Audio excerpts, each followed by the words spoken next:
മുണ്ടക്കൈയിൽ ഉരുൾപൊട്ടലിൽ അമ്മയെയും 2 പിഞ്ചുകുഞ്ഞുങ്ങളെയും നഷ്ടപ്പെട്ട കിഴക്കേ തെക്കുംകര മനോജ് തകർന്നുപോയ വീടിന്റെ അവശിഷ്ടങ്ങൾക്കിടയിൽ ബന്ധുക്കളെ തിരയാനെത്തിയപ്പോൾ കണ്ട കാഴ്ച നടുക്കുന്നതായിരുന്നു. വീട് നിന്ന സ്ഥലത്ത് ഇപ്പോൾ വെള്ളമാണ്. മക്കളെയും അമ്മയെയും ഇതുവരെ കണ്ടെത്തിയിട്ടുമില്ല. ദീപക് മോഹൻ നൽകും വിവരങ്ങൾ.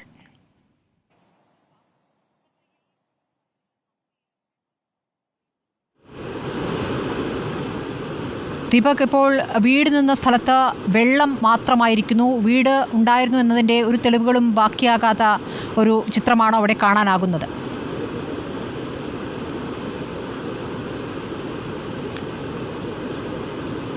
സ്മൃതി, ഈ ഇപ്പോൾ ദൃശ്യങ്ങളിൽ കാണുന്ന ഈ പ്രദേശം ഇപ്പോൾ ഒരു ഉരുൾപൊട്ടലിന്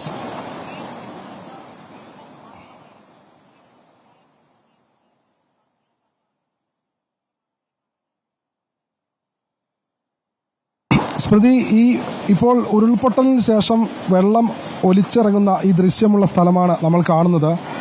ഈ ഭാഗത്താണ് ഈ മനോജിന്റെ വീടുണ്ടായിരുന്നത്. മനോജ് ഇപ്പോൾ ഇവിടെ എത്തിയതാണ്. നേരത്തെ ഉരുൾപൊട്ടലുണ്ടായ സമയത്ത് മനോജിന്റെ അച്ഛന്റെ മൃതദേഹം കണ്ടെടുത്തിരുന്നു. ഭാര്യ പരിക്കേറ്റ ഇപ്പോൾ വിംസ് ആശുപത്രിയിൽ ചികിത്സയിലാണ്. 8 വയസ്സുള്ള ഒരു കുട്ടിയുണ്ട്, ഒരു 9 വയസ്സുള്ള മറ്റൊരു കുട്ടിയുണ്ട്. അവരെയും ഇതുവരെ കണ്ടെത്താൻ കഴിഞ്ഞിട്ടില്ല. ഈ ഭാഗത്തായിരുന്നു മനോജിന്റെ വീടുണ്ടായിരുന്നത്. മനോജേട്ട, എപ്പോഴായിരുന്നു സംഭവം? അവരെ എവിടുന്നാണ് കണ്ടെത്തിയത്? ഭാര്യയെ താഴെ സൈഡിൽ നിന്നാണ് കണ്ടെത്തിയത്. അതിൽ നഷ്ടപ്പെട്ടത് 4 പേരെ ഇവിടെ കിട്ടാനുണ്ട്. ഇനി അച്ഛനെ കിട്ടി. അച്ഛനെ എവിടുന്നാണ് കണ്ടെത്തിയത്? അച്ഛനെ താഴ്ന്നാണ് കിട്ടിയത്, കുറച്ച് താഴെ ഭാഗത്തുനിന്നാണ് കിട്ടിയത്. ഇപ്പോൾ ഉള്ളത് മിംസിലുള്ളത് അനിയന്റെ ഭാര്യ മിംസിലുണ്ട്, ഐസിയിലുള്ളത്. ഈ മനോജിന്റെ ഭാര്യ വിംസിൽ ഇപ്പോൾ ആശുപത്രിയിൽ ചികിത്സയിലാണ്. അമ്മ ഓമന, അതേപോലെ തന്നെ മകൻ അവ്യക്ത, മകൾ ആരാധ്യ തുടങ്ങി 3 ആളുകളെ ഇതുവരെ കണ്ടെത്തിയിട്ടില്ല. ഇപ്പോൾ നമുക്ക് ഈ വീടിരുന്ന സ്ഥലമാണിപ്പോൾ ദൃശ്യങ്ങളിൽ കാണുന്നത്. ഇവിടെ എത്ര വീടുണ്ടായിരുന്നു മനോജേട്ടാ? ഇവിടെ ഞങ്ങളിവിടെ 3 വീടാണ് ഉണ്ടായിരുന്നത്. ഇവിടെ വീടുണ്ടായിരുന്നു. ഇത് ഞങ്ങളുടെ പുറകിലൊരു വീട്, ഇവിടെ ഞങ്ങളുടെ വീടുണ്ടായിരുന്നു. ഈ സംഭവം നടക്കുമ്പോൾ മനോജേട്ടൻ ഇവിടെ ഉണ്ടായിരുന്നില്ല? ഞാനിവിടെ ഉണ്ടായിരുന്നു. ഞാനത് അവിടെ ഇവിടെ താമസിച്ചിട്ടുണ്ട്. ഈ റോഡ് അപ്പുറത്ത്. പൊട്ടിയപ്പോൾ ആളുകളെ വിളിച്ചു പറഞ്ഞോ? വിളിച്ചിരുന്നു. ഫസ്റ്റ് ഹോട്ടലിൽ വിളിച്ചിട്ട് അവരെ കിട്ടിയില്ല. പിന്നെ അതിനുശേഷം രക്ഷാപ്രവർത്തകരോട് പറഞ്ഞു. അങ്ങനെ ഞങ്ങൾ അവിടെ നിന്ന് ഞങ്ങൾ ഒരുപാട് കുടുംബം ഉണ്ടായിരുന്നു അവിടെ. ഞങ്ങൾ ഈ 2ാമത്തെ പൊട്ടുമ്പോൾ അവിടുന്ന് ഓടി മലയുടെ മുകളിലേക്ക് കയറിയായിരുന്നു ഈ സൗണ്ട് കേട്ടിട്ട്. സ്മൃതി, ഏറെ ഹൃദയഭേദകമായ ഒരു സാഹചര്യം തന്നെയാണ്. ഈ ദൃശ്യങ്ങളിൽ കാണാം. ഇപ്പോൾ ഈ വീടിരുന്ന ഭാഗത്തെ വീടിന്റെ ഒരു അവശിഷ്ടം എന്ന് പറയാൻ ഒരു തൂണ് പോലുമോ ഒരു കല്ല് പോലുമോ ഇല്ല. ഇവിടെ ഇപ്പോൾ മനോജ് തിരച്ചിലിനായി എത്തിയതാണ്. അപ്പോഴാണ് നമ്മൾ ഈ വിവരം അറിയുന്നത്. ഇപ്പോൾ നമ്മൾ ഈ രക്ഷാപ്രവർത്തകർക്കും ഒപ്പം ആശുപത്രിയിലേക്കും എല്ലാം ഈ വിവരം ഇപ്പോൾ കൈമാറിയിട്ടുണ്ട്. മകൾ ആരാധ്യ, മകൻ അവ്യക്ത, അമ്മ ഓമന എന്നീ 3 ആളുകളെ ഇനിയും കണ്ടുകിട്ടിയിട്ടില്ല. അവർക്കായുള്ള തിരച്ചിലാണ്.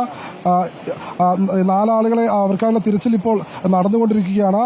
അതുപോലെ തന്നെ മനോജിന്റെ സഹോദരൻ മഹേഷും ഈ കൂട്ടത്തിൽ ഉൾപ്പെട്ടിട്ടുണ്ട്. ഈ 4 പേരാണ് ഇപ്പോൾ കാണാതായിരിക്കുന്നത്. അങ്ങനെ മനോജാണ് ഇപ്പോൾ ഈ കുടുംബത്തിൽ അവശേഷിക്കുന്നത്. വീടിരുന്ന സ്ഥലത്ത് ഇപ്പോൾ ഒരു പുഴയായി ഒഴുകുന്നു. ഇപ്പോൾ ഈ ദൃശ്യങ്ങളിൽ കാണാം. ഈ വീടിന്റെ കര എന്ന് പറയുന്ന ഈ ഭാഗത്താണ് റോഡ് ഉണ്ടായിരുന്നത്. ഈ ഭാഗത്ത് റോഡുണ്ടായിരുന്നു. റോഡിന്റെ സമീപത്തായി ഒരു കാനയുണ്ട്. ഈ ഓടയിലൂടെയാണ് മുകളിൽ നിന്നുള്ള വെള്ളം പോയിക്കൊണ്ടിരുന്നത്. അതായത് ഈ റോഡെന്ന് പറയുന്നത് മുണ്ടക്കൈ ഭാഗത്ത് നിന്ന് മുകളിലേക്ക് പുഞ്ചിരിമട്ടത്തേക്കുള്ള റോഡായിരുന്നു. ആ റോഡാണ് ഇത്തരത്തിൽ തകർന്നു പോയത്. ആ റോഡിന് സമീപമായിരുന്നു മനോജിന്റെ വീടുണ്ടായിരുന്നത്. ഇപ്പോൾ ആ വീടിന്റെ അവശിഷ്ടങ്ങളില്ല. അവർക്കായുള്ള തിരച്ചിൽ നടത്തുകയാണ്. സ്മൃതി. ശരി, ദീപക് മോഹനാണ് വിവരങ്ങൾ നൽകിയത്. വീട് നിന്ന സ്ഥലത്തിപ്പോൾ പൂർണ്ണമായും വെള്ളമെന്ന് പറയുമ്പോൾ കുത്തിയൊലിച്ച് വരുന്ന രൂപത്തിലാണ് വെള്ളമുള്ളത്. ഇവിടെ മക്കളെയും അമ്മയെയും കണ്ടെത്താൻ കഴിയാത്ത ഒരു യുവാവിൻ്റെ കാഴ്ചയാണ് കണ്ടത്. മനോജ്, കിഴക്കേ തെക്കുംകര മനോജ് അവിടെ ആ പ്രദേശത്ത് വീണ്ടും വന്നു നിൽക്കുന്നതാണ് നേരത്തെ കണ്ടത്. ഉരുൾപൊട്ടലാണ് അമ്മയും 2 പിഞ്ചു കുഞ്ഞുങ്ങളെയും അദ്ദേഹത്തിന് നഷ്ടപ്പെട്ടത്.